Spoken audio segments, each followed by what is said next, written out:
जय जगदंब. मी माहूरगड तांबुलवाला. आपण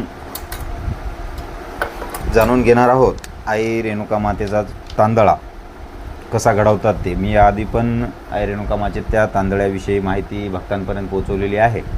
सध्या बऱ्याच भक्तांचे तांदळाची ऑर्डर आपल्याकडे आहे आणि त्याचीच घडवणं चालू आहे. त्याच्यामुळं मी सध्या गडावर नाही.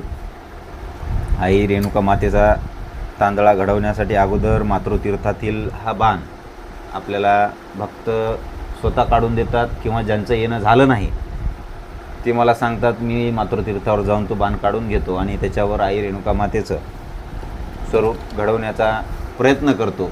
जसं ती घडवून घेते तसं ते होते. कारण की जगज्जननीचं स्वरूप घडवणं एवढं काही सोपं नाही. आपल्याकडे काही साचा वगैरे नाही. आपण हातानं घडवतो आणि ते तिचं स्वरूप स्वतः जसं घडवून घेईल तसं ते आपल्यासमोर दिसतंय तसं होतं. सर्वप्रथम राळ, शेंदूर, लोणी, गुगुळ हे 4 साहित्य घेऊन त्यांचा बारीक हे करून आपल्याला एक उंडा तयार करायचा असतो. हा त्याचा उंडा केलेला आहे या 4 साहित्यापासून आणि जवळपास 2-4 दिवस 8 दिवस तो उंडा सेट व्हायला ठेवावा लागते. नंतर तो उंडा त्या उंड्यामध्ये आपल्याला हे बाण मातृतीर्थातून काढलेला बाण व्यवस्थितरित्या ठेवायचा असतो आणि असं एक स्ट्रक्चर म्हणजे जेणेकरून पाया आईच्या तांदळाचा याच्यामध्ये बाण आहे तसाच हा तयार करायचा असतो आणि नंतर त्याच्यावर आई रेणुका मातेचं स्वरूप घडवण्याचा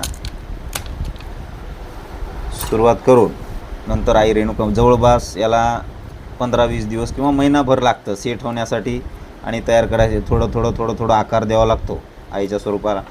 नंतर हा असा आईचा सुंदर असा मुखवटा तांदळा तयार होतो. त्यानंतर पुन्हा सेट झाल्यानंतर त्याच्यावर असं एक यंत्र वगैरे काढून संपूर्ण आईचा चेहरा तयार होतो.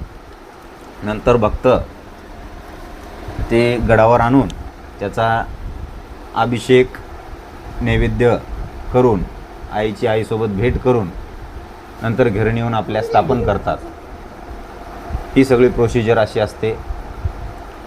कुणाला जर तांदळा वगैरे घडवायचा असेल तर मी खाली नंबर देतो. त्या नंबरवर नक्कीच संपर्क साधा. जय जगदंब.